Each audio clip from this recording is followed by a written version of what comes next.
Se um novo convertido chegasse em você hoje e te perguntasse a diferença entre pentecostais, neopentecostais, batistas, presbiterianos, metodistas e luteranos, você saberia explicar para essa pessoa?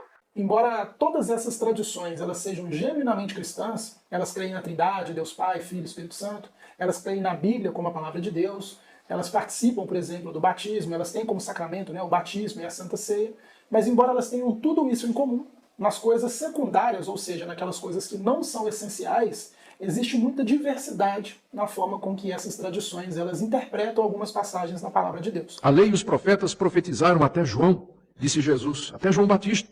Ele é o último dos grandes profetas de Israel, não há mais profetas. O espírito do profeta está sujeito ao profeta. Sabe o que isso quer dizer? Quando o espírito te enche, você não perde sua consciência. Então, começando o vídeo, nós vamos falar dos batistas, a primeira tradição protestante que nós vamos analisar nesse vídeo. Os batistas talvez tenham como o distintivo principal deles, aquilo que marca os batistas, é a questão do credobatismo. Diferente dos presbiterianos, que nós vamos falar aqui daqui a pouco, por exemplo, é que os batistas eles só aceitam o credobatismo nas igrejas deles. Eles até aceitam que alguém tenha vindo de uma igreja presbiteriana, vai se unir ali, não vai precisar batizar de novo, mas a forma que eles praticam o batismo na igreja deles é o credobatismo. O batismo realizado pelos batistas é o batismo por imersão, a pessoa é totalmente imersa na água e depois ela retorna. Normalmente um culto batista é um culto mais simples, leitura da palavra, um momento de louvor, administração de sacramentos, a ceia e o batismo quando houver. Geralmente ceia é uma vez por mês e o batismo, geralmente existem classes de batismo ali para as pessoas que vão se unindo à fé cristã. Com relação aos dons, eles são reconhecidos, mas não são procurados, pelo menos historicamente falando, é bom sempre falar isso. Os dons eles não são buscados, principalmente aqueles dons excepcionais, como por exemplo dons de cura, dons de línguas e por aí vai, mas não há problema nenhum, os batistas não têm problema nenhum quanto à continuidade dos dons. O modelo de governança das igrejas batistas é aquilo que nós chamamos de congregacional. Por exemplo, se tivesse uma igreja batista aqui na rua lateral, ela poderia ter uma governança e a igreja batista na rua de baixo tem outra governança completamente diferente. Historicamente falando, o foco é muito na teologia bíblica, ensino da palavra de Deus. Então, para quem que é essa tradição? Uma pessoa que não quer algo muito frio e formal, mas que também não quer aquele ambiente ali mais acalorado, se é que eu posso dizer assim, né? Os cultos ali são bem tranquilos, não são muito agitados, mas também não são muito parados. E o bom é que tem bastante foco em instrução da palavra de Deus, em estudos bíblicos e questão do evangelismo para propagar o reino do Senhor, né? A segunda tradição que nós vamos falar nesse vídeo são os pentecostais. Historicamente, o movimento pentecostal, a tradição pentecostal, ela surgiu nos Estados Unidos no século XX, aquilo que eles chamam de avivamento da Rua Azusa. Ela chegou aqui no Brasil também já na primeira década dos anos 1900, do século XX, né, no início do século XX. A Assembleia de Deus é a maior igreja dessa tradição aqui no Brasil. Se não me engano, inclusive, a Assembleia de Deus é a maior igreja em número de fiéis aqui do nosso país. Ela foi fundada em 1911. O distintivo das igrejas pentecostais é a questão dos dons espirituais, o carisma, né, uma palavra que vem do grego, que significa dádiva, uma graça concedida pelo Senhor. Então a teologia pentecostal é muito aplicada a essa questão dos dons espirituais. Tanto que tem a questão do segundo batismo, eles creem no segundo batismo. O que seria isso?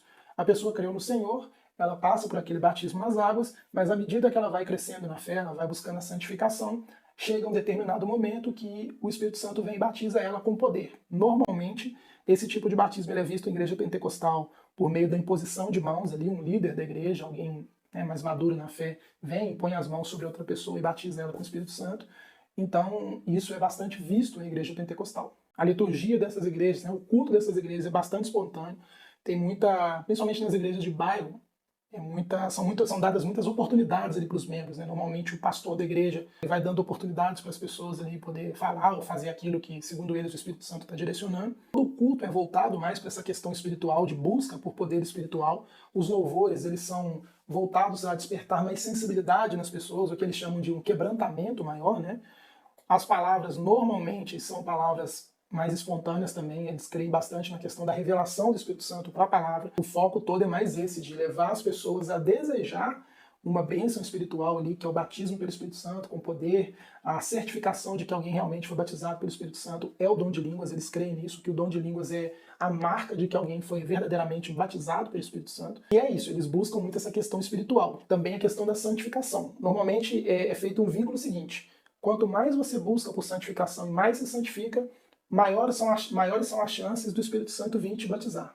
É meio que um processo que inevitavelmente vai culminar no batismo pelo Espírito Santo. Quanto mais santidade for buscada, maior é a chance de o Espírito Santo vir te batizar, ou o líder, né, da igreja, ali, o pastor, colocar a mão na sua cabeça para te batizar com o Espírito Santo. A forma de governança das igrejas pentecostais é o modelo episcopal, o modelo de bispo. Então é um modelo mais centralizador. Existe uma pessoa que responde pela igreja. Em algumas igrejas tem a figura da pastora, que aí é o casal, né? O pastor e a pastora, eles tomam as decisões dentro da igreja, eles governam a igreja dessa forma.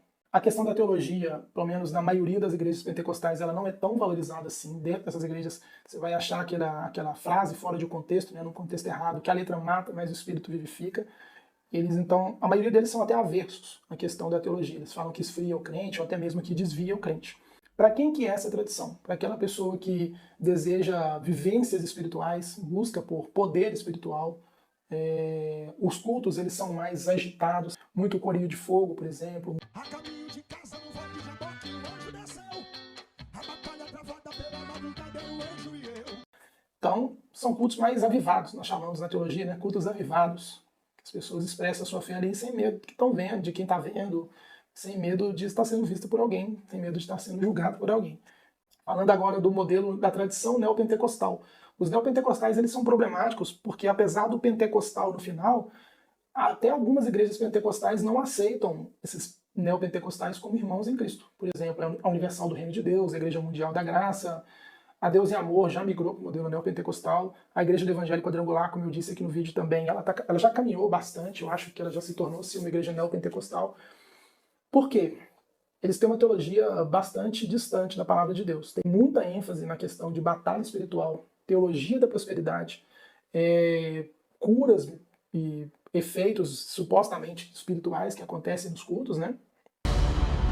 Nesta sexta-feira, no Templo de Salomão, haverá um combate espiritual com a rosa sagrada. E a ênfase deles é bênção. Se pudesse resumir a igreja neopentecostal, seria bênção, cura, prosperidade e batalha espiritual. Eles têm um movimento de evangelismo bastante agressivo, inclusive é uma tradição que usa muito a mídia, né, a televisão.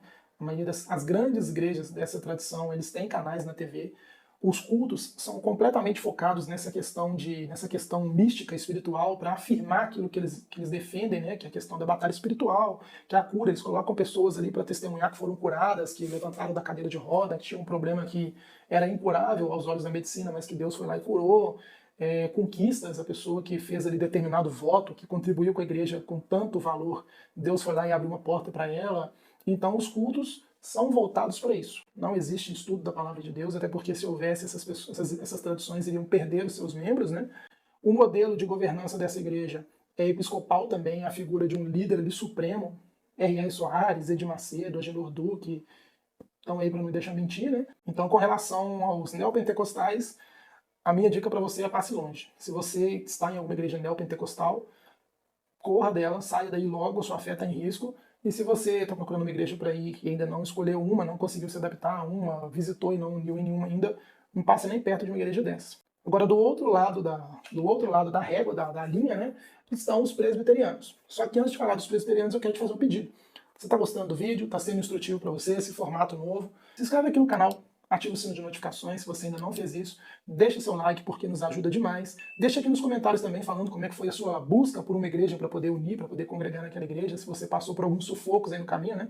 Entrou numa igreja achando que seria uma coisa, mas era outra. Então deixa nos comentários aí que eu quero saber também da sua experiência. Então, passando a falar da igreja presbiteriana, é uma igreja que veio lá da época da Reforma Protestante quase. A tradição presbiteriana ela chegou no nosso país na segunda metade dos anos 1800, chegou aqui por volta de 1870, 1880, desde então ela já está no nosso país.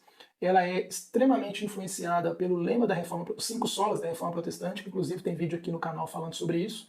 A ênfase é bastante forte na soberania de Deus, na eleição do Senhor, na teologia sistemática, é uma tradição que busca muito por conhecimento da palavra de Deus, se aplica muito nessa questão do conhecimento da palavra de Deus. Com relação aos dons espirituais, é uma igreja que não tem muita afinidade com a questão dos dons excepcionais, como, por exemplo, o dom de curas, dom de línguas e esses dons mais excepcionais, embora, dentre as outras 4 listas de dons espirituais do Novo Testamento, A igreja presbiteriana, ou a tradição presbiteriana, ela não vê problema nenhum, como, por exemplo, o dom de liderança, o dom de servir, o dom de contribuir, esses dons mais comunitários. O problema são esses dons excepcionais, que eram, segundo a tradição presbiteriana, eram mais reservados ao tempo do Senhor, ao tempo dos apóstolos. A tradição presbiteriana, diferente das outras que eu falei até agora, é uma tradição mais voltada para o calvinismo. Os pentecostais, neopentecostais e a maioria dos batistas são arminianos. Você conseguir entender isso também. Por exemplo, se você abraça mais a questão do livre-arbítrio, talvez uma pentecostal, uma neopentecostal, uma metodista, que eu vou falar daqui a pouco, ela seja mais adequada para você, algumas batistas também. Mas se você não crê na questão do livre-arbítrio, se você aposta mais na questão da soberania de Deus e por aí vai, a tradição presbiteriana, ela com certeza vai fazer mais sentido para você. Aqui tem a questão do batismo. Eu não falei do batismo dos pentecostais, dos neopentecostais, porque ele é semelhante aos batistas. Eles creem no batismo por imersão e para pessoas que têm consciência e confessam a fé em Cristo depois de terem ouvido o Evangelho. Os presbiterianos não, eles creem na teologia da aliança, ou seja, Deus fez uma aliança com a humanidade lá quando Adão e Eva pecaram, e aí essa aliança ela vai evoluindo, ela vai avançando ao longo da história, e um cristão, ele inclui o seu filho na aliança por meio do batismo do seu filho, que é o pedobatismo. A criança, por ser filha de um cristão, a semelhança do que eles alegam, né? Os presbiterianos alegam, por exemplo, a semelhança do que fez Abraão com Isaac. Isaac ainda era uma criança, ele recebeu a marca da antiga aliança, que é a circuncisão. Então ele foi incluído na aliança. E os presbiterianos, eles partem do mesmo pressuposto, porque eles creem que é uma só aliança que foi evoluindo. Então, partindo do mesmo pressuposto, por exemplo, de Abraão e Isaac, eles entendem que os filhos dos crentes também são unidos à aliança quando eles são batizados. Então, os presbiterianos, eles batizam crianças. Os pentecostais, neopentecostais e batistas não batizam crianças. O culto presbiteriano já é uma liturgia mais formal. Normalmente, os hinos são cantados hinos da harpa. O inário também é composto por salmos, cânticos espirituais. Existe muita ênfase na pregação expositiva. O pastor explica o contexto do texto, a ideia do escritor bíblico e faz uma aplicação daquele texto nos nossos dias. Ele expõe o texto bíblico, quase que versículo por versículo, se assim for possível ali, segundo o entendimento daquele pastor, do presbítero daquela localidade. Existe muita ênfase no estudo bíblico. Se tem uma igreja que busca esse conhecimento bem profundo, é a igreja presbiteriana. Em contrapartida, os cultos são mais frios, são mais formais. Então, se você é uma pessoa que quer algo mais acalorado, mais avivado, talvez a igreja presbiteriana não vá te agradar muito. O modelo de governança é por presbitérios, ou seja, cada congregação tem ali o seu presbítero que responde a um presbitério superior. O Supremo Concílio da Igreja Presbiteriana é composto por presbíteros, que eles tomam as decisões ali que vão afetar toda a igreja. Então a presbiteriana daqui do meu bairro vai seguir as mesmas direções da Igreja Presbiteriana do seu bairro, que veio de um concílio superior, composto por presbíteros da igreja, que dão ali as normativas para que aquela igreja possa caminhar. Tá bom? Falando agora de uma outra tradição bastante presente aqui no nosso país, são os metodistas. Os metodistas foram fundados por John Wesley e Charles Wesley, lá na Inglaterra, no século XVIII. A busca deles é, acima de tudo, por uma santificação, a um ponto que eles defendiam que a pessoa ela pode buscar um nível de santidade tão grande que ela vai simplesmente ficar livre do pecado nessa terra, ela vai parar de pecar. Então essa é a ideia do movimento metodista, a ênfase na santificação. Essa santificação é tanto no aspecto pessoal quanto no aspecto social, ou seja, as relações das pessoas são extremamente afetadas por esse desejo por santificação. Existe uma ênfase muito grande no serviço social, no momento de evangelismo. É uma igreja que atua bastante com essa questão de evangelismo também. É uma igreja de viés mais quase que pentecostal. Os metodistas wesleyanos, por exemplo, eles são pentecostais. Eu já visitei uma igreja que o pastor assumidamente era pentecostal. Eles não têm problema algum com relação aos dons espirituais excepcionais, como línguas e curas e sinais, maravilhas e por aí. Até buscam a questão do segundo batismo hoje em dia. Historicamente não, mas hoje em dia se vê muito esse desejo pela manifestação de dons espirituais nessa igreja, nesse modelo de igreja. E embora também já esteja mudando muito, historicamente a liturgia do culto é mais organizada, é uma liturgia mais tradicional. Mas isso, nos nossos dias, na prática, já não é mais assim. Os cultos já estão bem elaborados, semelhante ali ao que acontece com muitas igrejas da tradição batista. Os cultos ali quase que tem show dentro da igreja, parede preta, luzinha colorida piscando e por aí vai. Então, assim, está caminhando bastante para um abandono quase que da tradição metodista. Com relação à forma de governo, a igreja metodista tem algumas expressões que são congregacionais e outras que são episcopais.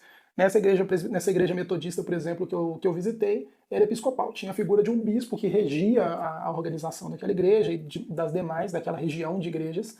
que respondia a um bispo superior, que fazia a gestão das demais igrejas do país, mas também tem as congregacionais, que tem ali, são mais independentes, que tem a sua liderança dentro do corpo da própria igreja e ela mesma se autogoverna. Os cultos são mais avivados, são cultos mais soltos, não são cultos tão formais, por exemplo, como os dos presbiterianos.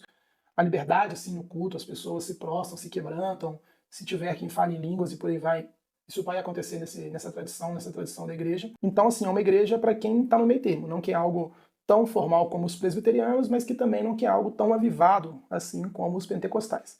Ela está ali no meio termo. E aí, para a gente finalizar, nós temos a igreja luterana. É a igreja protestante mais antiga, ela foi fundada na época da Reforma Protestante, uma tradição bastante influenciada ali por Lutero. Há até quem diga historicamente que foi Lutero que fundou essa igreja, mas eu não consigo te afirmar isso. É uma igreja que tem a sua linha doutrinária focada principalmente na justificação pela fé, na salvação pela graça e na sola escritura, que são os principais lemas da Reforma Protestante, né?